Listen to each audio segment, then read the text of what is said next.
Activity number 1. Name the shape. What shape is this? Triangle.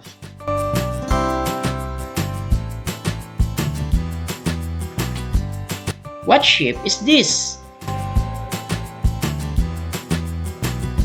Square. What shape is this?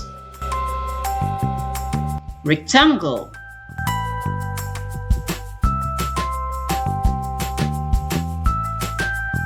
What shape is this? Triangle. How about this? Square.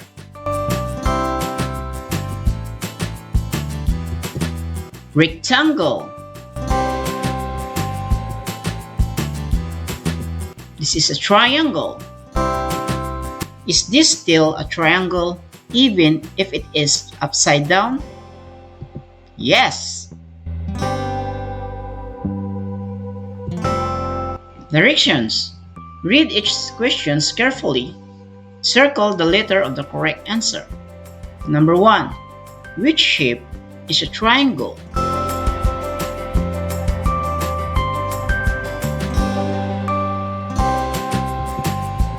Number 2.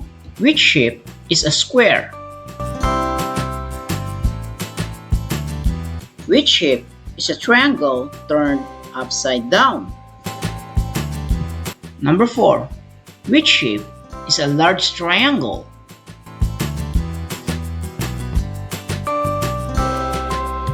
Number 5. Which group shows only squares?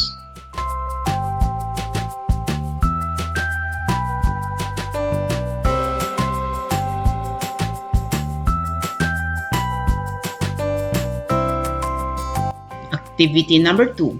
Sides and corners. Triangle has 3 sides. Let's count together. 1, 2, 3. Triangle has 3 sides. Triangle has 3 corners. Count with me. 1, 2, 3. Rectangle has 4 sides. Can you count them?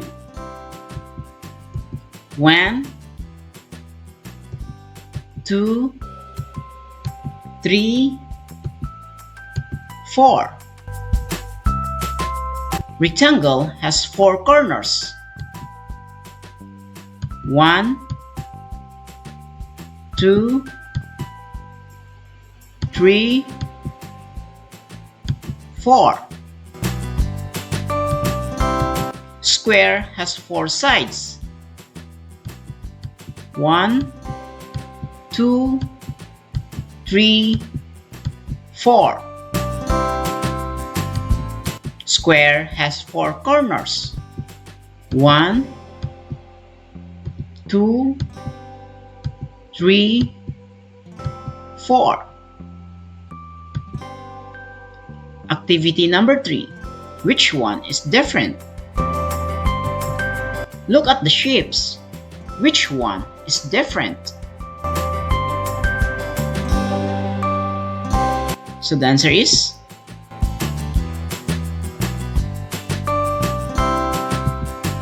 which one is different?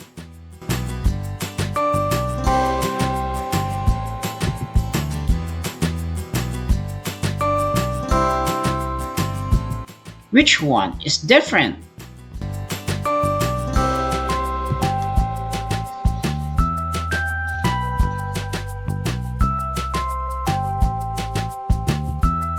Directions. Read each question carefully. Circle the letter of the correct answer. Number 1. Which shape has 3 sides and 3 corners? Number 2. Which shape has 4 equal sides and 4 corners? Number 3. Which shape has 4 sides but not all sides are equal? Number 4. Which two shapes have the same number of corners? Number 5. Which statement is true?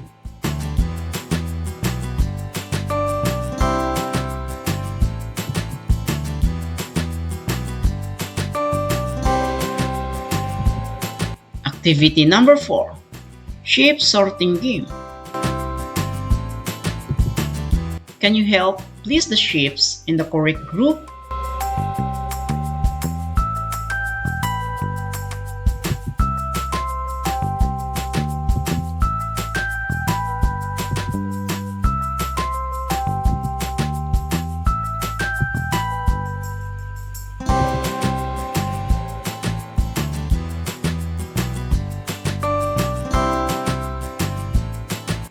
Activity number 5.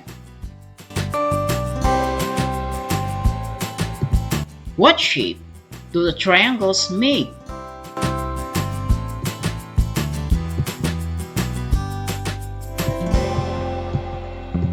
Square.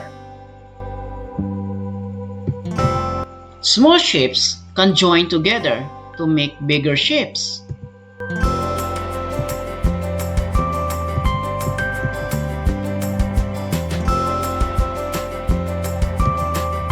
Activity number 6.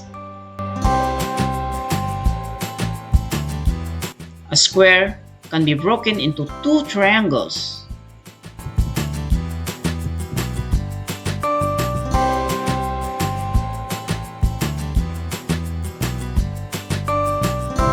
A rectangle can become smaller shapes.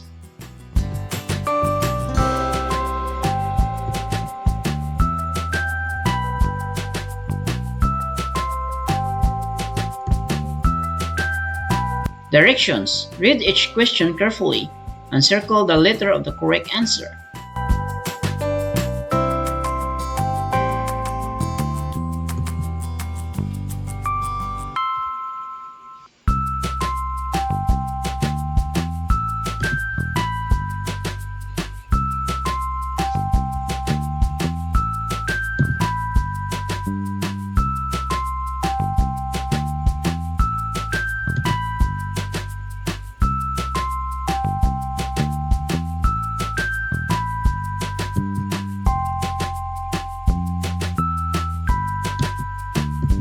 That's all for now.